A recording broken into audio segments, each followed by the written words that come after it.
President Donald Trump delivered the annual State of the Union Address (SOTU) to a joint session of Congress on February 4 against the backdrop of severe partisanship.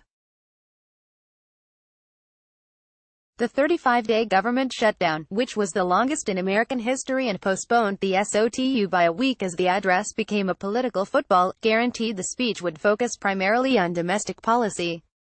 With Speaker Nancy Pelosi glaring down at him from her dais, Trump began and ended by calling for Congress to solve national problems in a bipartisan manner and asking Americans to choose greatness. While these addresses rarely focus on foreign policy, they lay out the administration's priorities, and therefore can indicate major shifts and include some interesting points for our consideration. Though, the lack of specific foreign policy initiatives or priorities in this address speaks volumes. The speech itself broke little new ground and did not offer any deviations from previous positions on major foreign policy issues. In fact, it doubled down on top domestic priorities such as border security, that contained much of the strongest language on national security. With the 2020 presidential campaign already beginning, the State of the Union was an opportunity for the president to tout his record, and foreign policy became another area to demonstrate to his base his ability to have global influence. Toward that end, Trump emphasized achieving more reciprocal trade deals, getting allies to pay a higher price for American involvement in the world, and avoiding endless wars. The speech's most striking part on the surface had little to do with foreign policy but asserted that we must be united at home to defeat our adversaries abroad. However, in the context of divided government and potential investigations from both the Mueller probe in Congress, Trump issued an ominous declaration: if there is going to be peace and legislation, there cannot be war and investigation. Juxtaposing legislation and investigations with war and peace may not make sense abroad, but it sends a strong message that, as Commander-in-Chief, he determines America's foreign policy making in this administration, not his cabinet secretaries or the institutions they lead. State of the Unions are a particularly American and domestic spectacle full of pomp and symbolism that is often lost on those outside the country. Announcements about the next summit with North Korea's Kim Jong-un on February 27 and 28 in Vietnam got little applause, as did Trump's assertion that he prevented warfare on the Korean peninsula. The president referenced a harder line on Iran and Venezuela, where regime change is now stated U.S. policy, whereas he made more nuanced references to China and Russia.